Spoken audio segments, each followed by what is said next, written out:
दोस्तों, स्वागत है आपका अपने यूट्यूब चैनल कोयल मैट्रिक्स बार। चैनल पर पहली बार आए हैं तो सब्सक्राइब कर लीजिएगा, साथ ही बेल आइकन को प्रेस जरूर करिएगा जिससे नोटिफिकेशन आपके पास समय से पहुंच जाए। तो अभी मैं आपके लिए वीडियो रिकॉर्ड कर रही हूँ बिकॉज आपकी जो लाइव क्लास है वो नहीं चल रही है। मैंने बहुत कोशिश कर ली है, पता नहीं क्या दिक्कत आ गई है, जो लाइव क्लास है वो फिलहाल नहीं चल पा रही है। तो आप लोगों को भी थोड़ा एडजस्ट करना पड़ेगा मेरे साथ साथ। मैं ट्राई कर रही हूँ, जैसे ही ठीक हो जाएगा लाइव क्लास आपके सामने आ जाएगी। तो ये आपका लाइव क्लास का ही टाइम है जो मुझे रिकॉर्ड करनी पड़ रही है। वीडियो मैंने ट्राई किया था, नहीं चली, तो मैंने सोचा फिर मैं आपके लिए वीडियो रिकॉर्ड कर लेती हूँ। तो आज के आपके कुछ क्वेश्चंस रहने वाले हैं ऑर्डिनरी डिफरेंशियल इक्वेशन से। तो आपको इनके यदि आंसर्स आते हैं तो बताइएगा जरूर कमेंट बॉक्स में, वीडियो को पॉज करके देखिएगा एंड लास्ट में अपना जो स्कोर है जरूर बताइएगा कमेंट बॉक्स में कि आपके टोटल जो क्वेश्चंस थे उनमें से आपके कितने सही हुए हैं। तो आइए चलिए फिर स्टार्ट करते हैं। वीडियो को एंड तक जरूर देखिएगा और वीडियो अच्छी लगती है तो प्लीज ज्यादा से ज्यादा इसको लाइक कमेंट शेयर भी कर दीजिएगा। चलिए क्वेश्चन नंबर 1 एंड 2 है, बहुत ही आसान से क्वेश्चन है। देखने में आपको लगेगा थोड़ी से हार्ड क्वेश्चन है बट बहुत आसान क्वेश्चन है। तो मैंने आपको सिखाया था, इसमें बोला आपसे पीआई यानी कि पर्टिकुलर इंटीग्रल आपको इसमें बताना है। दो चीजें मैंने आपको बताई थी, सीएफ एंड पीआई। तो सीएफ हम इधर से फाइंड करते हैं, पीआई हम इधर से फाइंड करते हैं। तो सीएफ के भी आगे क्वेश्चन आपको देखने के लिए मिलेंगे। फिलहाल इसमें आपको पीआई निकालना है। तो आप क्या करते हैं, ये जो इक्वल्स टू में दे रखा है इसको आप लिखिए कि पावर 2x+3 अपॉन में क्या करेंगे d²+1, ये आपका दे रखा है, पहले आप इसको ऐसे लिख लीजिए। देन इसके बाद क्या करेंगे, y नहीं लिखना होता, ये आप वीडियोस देख लेना मेरी पहली जो प्लेलिस्ट अवेलेबल है आपके लिए, तो वहां आपको क्लियर हो जाएगा।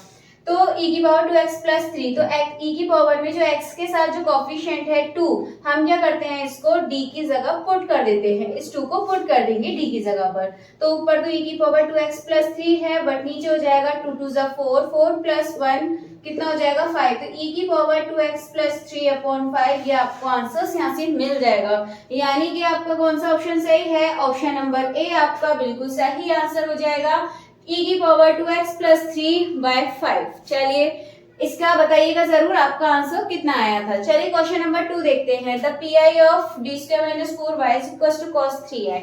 बहुत अच्छे से मैंने आपको समझा रखा है, पीआई सेम इसकी तरह क्वेश्चन है बट आपको इस इक्वल में क्या दे रखा है, cos 3x एंड अपॉन में आप क्या लिखेंगे इसके d²-4। अच्छा, ये लिखने के बाद मैंने आपको बताया था cos एंड sin के लिए। तो cos और sin के लिए क्या करते हैं, जो इसके साथ कोफिशिएंट होता है यानी कि 3, तो आप क्या करेंगे d² में पुट करते हैं, d की जगह नहीं करते, d² की जगह पे करते हैं। और यहाँ आपका 3 है तो 3 का स्क्वायर 9 और माइनस का 9 पुट करेंगे, ध्यान रखना। तो 3 का स्क्वायर 9 और 9 किसका करते हैं, माइनस का, d की जगह पुट नहीं करते। अब आप यहाँ पे पुट करिए cos 3x, आप ऐसे लिख दीजिए एंड d² की जगह रखेंगे आप -9, ऑलरेडी -4 है आपके पास, ये हो जाएगा माइनस का cos 3x अपॉन में 13, क्योंकि माइनस का 13 माइनस मैंने ये इधर लगा दिया है। तो आप देखेंगे ऑप्शन नंबर बी आपका सही आंसर हो जाएगा। चलिए अब इसके बाद आगे की क्वेश्चन देखते हैं। चलिए जो आपका क्वेश्चन नंबर 3 है, ये आपका solution of dq - d y = 0 is. आपको बताया आप इसको इस फॉर्म में लिखेंगे mq - m = 0। मैंने आपको बताया था ये आपको सॉल्यूशन बताना है। सॉल्यूशन का मतलब इसमें पीआई सीएफ उन दोनों को प्लस करके निकालते हैं। पीआई देखिए इसमें 0 आएगा क्योंकि आपका इक्वल टू 0 दे रखा है, इसलिए हम यहाँ से सिर्फ क्या निकालेंगे, सीएफ, उससे काम हो जाएगा। सीएफ निकालने के लिए पहले इसके रूट्स निकालिए, m² - 1 ये आपको मिलेंगे यहाँ से, तो m = 0 आ जाएगा। एक ये आपका इधर जाएगा तो m = 1 1, ये आपको यहाँ से इसके रूट्स मिलने वाले हैं। बताइए इतना समझ आया या नहीं आया। तो चलिए फिर आगे देखते हैं। और एक चीज आप ये देखेंगे, यहाँ से आपको माइनस में मिलेंगे, यहाँ से आपको माइनस में मिलने वाले हैं क्योंकि m² = 1 और m = जाएगा तो एक 1 मतलब एक प्लस में आएगा एक माइनस में आएगा। अब क्या करते हैं, c1 e की पावर क्या लिखेंगे, सबसे पहले 0 लिखते हैं, देन इसका 0 के साथ x, देन इसके बाद क्या करेंगे, m है आपका तो c2 e की पावर 1 हो जाएगा एंड दूसरा आएगा आपका c3 e की पावर -1x। ये आपको यहाँ से मिल जाएंगे, सारे अलग अलग हैं आपके पास। तो देखिए कौन सा ऑप्शन सही हो जाएगा। तो e की पावर 0x यानी कि यहाँ पे आपको c1 मिलेगा और यहाँ से आपको c2 e की पावर x मिलेगा, यहाँ c3 e की पावर -x मिलेगा। देखिए कौन सा ऑप्शन सही है, तो आप जब इस ऑप्शन को देखेंगे C1 C2 आपको कहीं भी हो सकता है, किसी भी फैक्ट मतलब रूट्स के साथ, बाकी कहीं और देखने को नहीं मिलेगा। तो देखिए C1 यानी कि इसके साथ नहीं है, मान सकते हैं C3 और e की पावर माइनस एक्स है इसके साथ, और एक बार e की पावर x है। देखिए बस आपका ये C1 C2 ये चेंज है तो कोई दिक्कत नहीं है इससे, तो आपका जो ऑप्शन नंबर C है ये एकदम सही आंसर हो जाएगा। चलिए क्वेश्चन नंबर 4 देखते हैं। ये आपके सामने what is solution of, solution बताना है इसका, और इक्वेशन आपके सामने है। तो सॉल्यूशन सेम प्रोसेस करेंगे, CF प्लस PI इसमें 0 जाएगा, इक्वल में 0 है तो इसको सॉल्व कीजिए। इसको हम लिखेंगे m square minus 7m plus 10 is equal to 0, factor कीजिए तो m स्क्वायर माइनस इसके हो जाएगा 5m minus 2m plus 10 is equal to 0। तो ये मिलेगा m माइनस 1, दूसरा मिलेगा minus 2m minus 5 is equal to 0।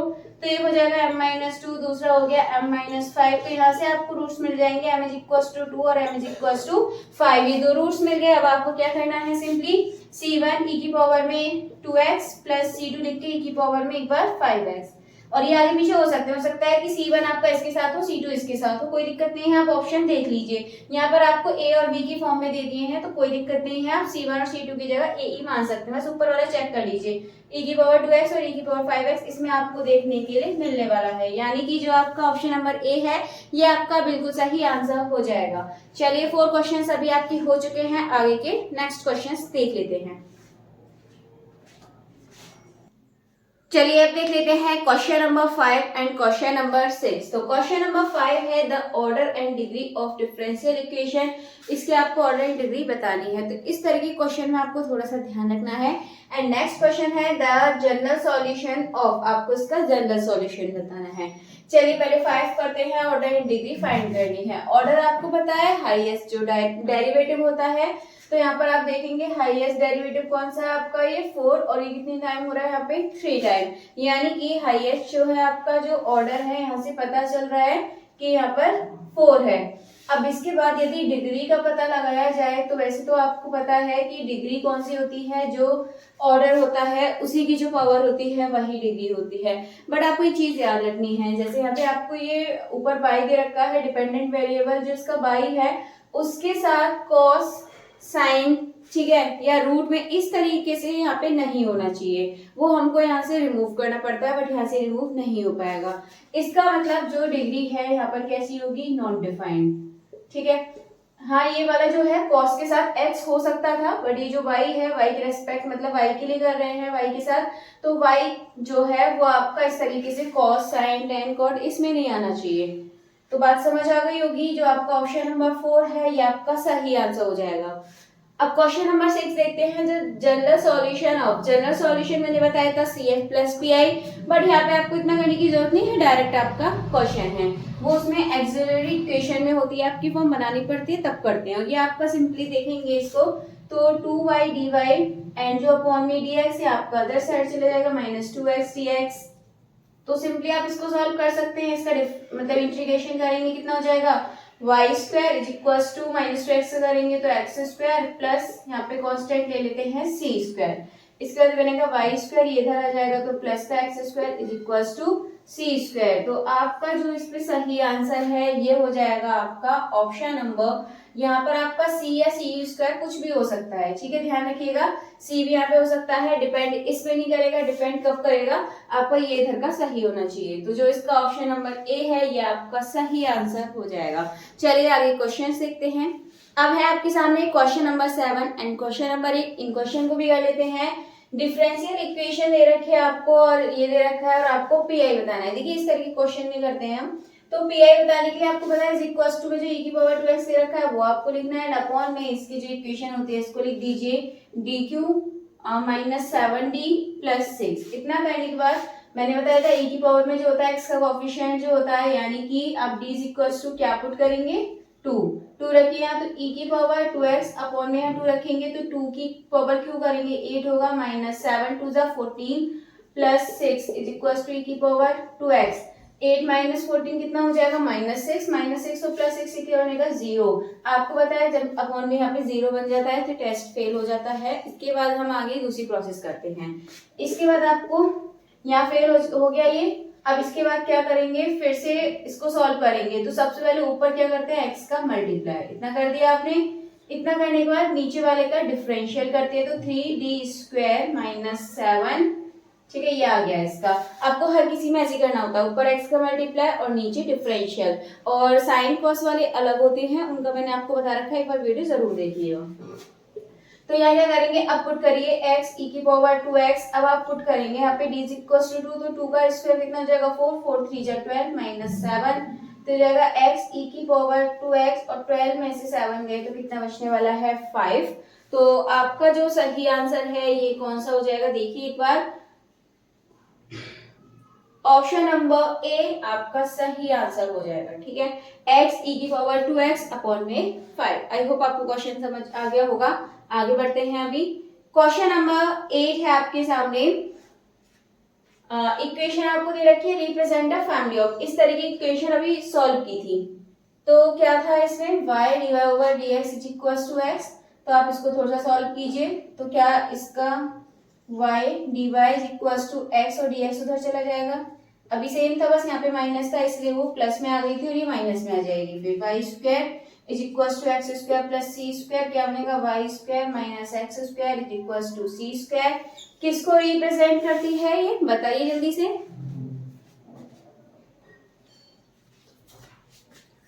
तो ये किसको रिप्रेजेंट करेगी, आपके हाइपरबोला। तो इसमें जो ऑप्शन नंबर सी है ये आपका सही आंसर हो जाएगा। ठीक है, चलिए आगे की 9 एंड 10 क्वेश्चन और देख लेते हैं, फिर लास्ट में आप अपना स्कोर जरूर बताइएगा कि टोटल आपके कितने क्वेश्चन सही हुए हैं। चलिए अब देखते हैं क्वेश्चन नंबर 9। तो क्वेश्चन नंबर 9 है the differential equation x square minus a y d x minus a x की power 1 minus y square minus e की power y d Y is equals to 0 इस आपको बताना है कैसी होगी, होमोजीनियस, लीनियर, बर्नौली या फिर एग्जैक्ट। तो चार ऑप्शन आपके सामने हैं, इसको सॉल्व करेंगे। तो यहाँ आप देखेंगे कौन सी फॉर्म बन रही है आपकी, M D x minus plus होता है बीच में N D Y is equals to 0। यहाँ से m की वैल्यू निकालेंगे तो हो जाएगा x square minus a y और दूसरा n की वैल्यू हो जाएगी minus a x 1 minus y square minus e की पावर y। अब आप इसको सॉल्व करेंगे, इसका करेंगे y के रेस्पेक्ट में करते हैं, इसका x की रेस्पेक्ट में करेंगे। जब इसका y की रेस्पेक्ट में करेंगे तो आपको क्या मिलेगा माइनस a, इसका x की रेस्पेक्ट में करेंगे तो आपको यहाँ से क्या मिलेगा माइनस का a। तो दोनों क्या है सेम मिल रहे हैं आपको, जब सेम मिलते हैं तो क्या हो जाएगा एग्जैक्ट। होमोजीनियस क्यों नहीं होगा, क्योंकि यहाँ पे देखिए x की पावर 2 है बट y की पावर 1 यानी कि इस टर्म में 1 है और इस टर्म में 2 है डिग्री, तो इसका मतलब होमोजीनियस नहीं होगी, इसमें इक्वल होनी चाहिए होमोजीनियस के लिए। लीनियर के लिए क्या होता है, जैसे आपका dy और dx है इसके साथ मल्टीप्लाई में y स्क्वायर नहीं आना चाहिए। तो ये जो आपका ऑप्शन ये लीनियर वाला है ये भी आपका गलत हो जाएगा, बर्नौली इक्वेशन होगी नहीं, तो ऑप्शन नंबर डी आपका सही आंसर हो जाएगा। चलिए क्वेश्चन नंबर 10 देखते हैं, which of the following equation is linear. इसमें आपको लीनियर बताना है। तो लीनियर के बारे में आपको पता है जिसकी भी जो डिग्री होती है 1 होती है तो वो आपका लीनियर होता है। जैसे ये इसमें डिग्री 1 है तो क्या होगा ये लीनियर हो सकता है, इसमें भी डिग्री 1 है, इसमें भी डिग्री 1 है एंड इसके बाद इसमें भी डिग्री 1 है। बट डिफरेंस क्या है ये देखिए, इसमें आप देखेंगे तो dy ओवर dx जो ऊपर वाला y है, जो ऊपर वाला y है ये जो आपका साइन कॉस इन सब के साथ नहीं होना चाहिए और ना ही इसके साथ मल्टीप्लाई में होना चाहिए, तो ये आपका नहीं होगा। देन इसके बाद dy ओवर dx इसकी पावर 1 है minus X square Y equals to sine X. अब देखेंगे जो साइन के साथ दे रखा है x दे रखा है, y नहीं दे रखा, y नहीं होने चाहिए बस, ठीक है, जो y है वो नहीं होना चाहिए। तो इसमें जो ऑप्शन नंबर बी है ये तो सही हो जाएगा। सी एंड डी और देखते हैं, तो सी में यदि आप देखेंगे तो dy ओवर dx के मल्टीप्लाई में y आ जाएगा, ये वाला y इसके मल्टीप्लाई में या साइन कॉस में नहीं आना चाहिए जो कि इसमें आ रहा है, तो ये भी आपका गलत हो जाएगा। सेम इसमें देखेंगे dy ओवर dx का भी y स्क्वायर मल्टीप्लाई में, तो ये भी ऑप्शन नहीं होगा, ऑप्शन नंबर बी सही आंसर हो जाएगा। अगर अभी भी आपको समझ नहीं आया तो एक बार जो प्लेलिस्ट में वीडियोस है आप उनको देख लीजिएगा, मैंने थ्योरी समझा रखी है। होमवर्क वाला क्वेश्चन है, बहुत आसान है। P of D square plus 1 is equal to की पावर माइनस एक्स का आपको पीआई बताना है। इससे रिलेटेड हमने भी काफी सारे क्वेश्चंस किए थे, तो जो आंसर है आप लोग कमेंट बॉक्स में जरूर बताइएगा कि इसका सही आंसर क्या है। साथ ही जो भी आपने क्वेश्चन करे हैं टोटल अपना जो स्कोर है वो भी आप बताइएगा कि टोटल आपको इसमें से कितने क्वेश्चन आते थे। चलिए फिर आज की जो वीडियो है इसमें आपके लिए इतना काफी है, मिलेंगे हमारी नेक्स्ट वीडियो में नए क्वेश्चन के साथ। तब तक के लिए आप ज्यादा से ज्यादा वीडियो को लाइक कमेंट शेयर कर दीजिएगा।